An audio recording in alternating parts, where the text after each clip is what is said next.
Hope you're having an awesome day. My day is just fine, thanks for asking. I'm Guns for Hire, also known as Dumber from You Always Win. And this is a new show that we're going to be trying out. I'm really excited for this because it's actually going to be a lot of fun and something I haven't done in a long time, which is doing vlogs.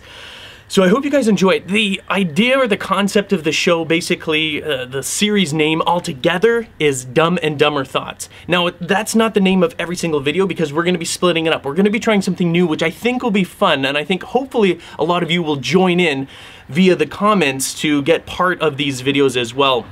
Now this video here will be Dumber Thoughts because I'm dumber, and then what will happen is I'll talk about something that I'm interested in, something I read maybe, something video game related, anything, it doesn't really matter. And then once I'm done my little piece, the next day, Meaty will watch this video, same time that you're watching it, and he'll respond to it. So he'll respond to what I said or the article. It's not a debate, we're not here to argue with each other, just share our thoughts and stuff. But you know, there could be a little bit of banter in between there. I'm sure it will. I'm sure Meat Wagon will serve up something juicy.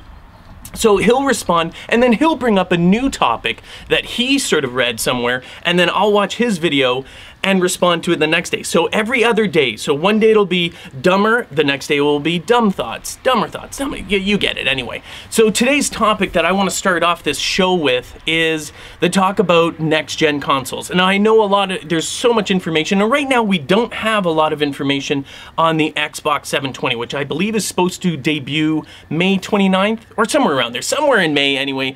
Microsoft's going to be announcing the next gen. We got a lot of rumors swirling around. The PS4 has been announced. We've got the Wii U out already. But what I want to talk about is whether or not $500, because everyone's sort of guessing that the price is going to be around $500 for the next gen consoles. Like, not the Wii U, obviously, so we already know what that costs, which actually I don't at this moment. Maybe some of you can tell me, or I can just look it up online. Don't waste your time, I've got it, I'm on it. I'm on the computer all day.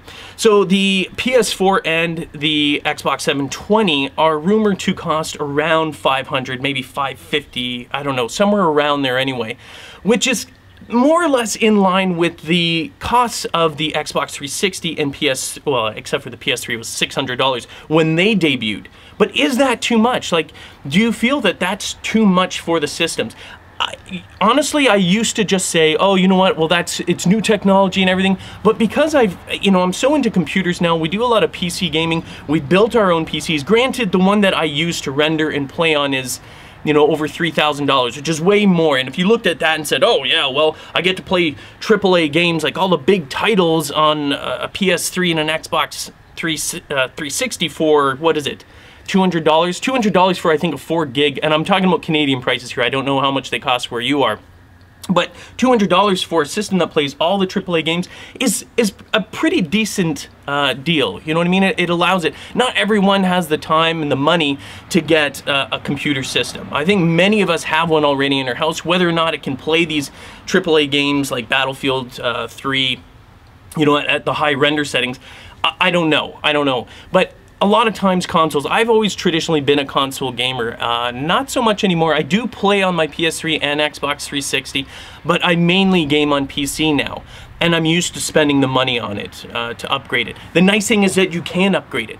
Now, arguably with the next gen, and even in the current gen systems, they're really just sort of non-upgradable PCs in a small, nice, pretty looking package with their own unique operating software.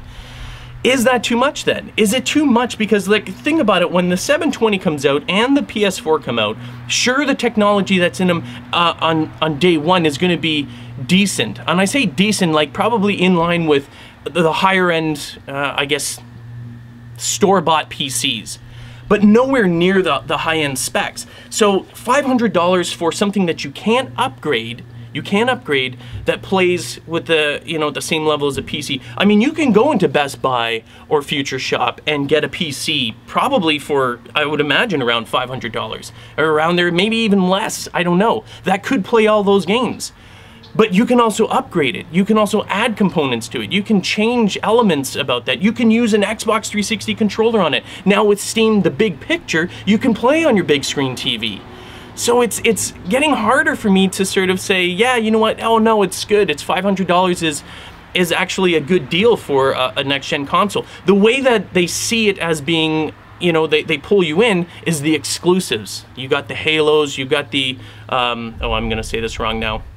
Gears of War, you got Uncharted for the PS3, you've got The Last of Us, games that are only, you know, specific to that platform. But is that enough to draw you in? Is that enough to substantiate paying $500 for a system that will basically be outdated and hold back?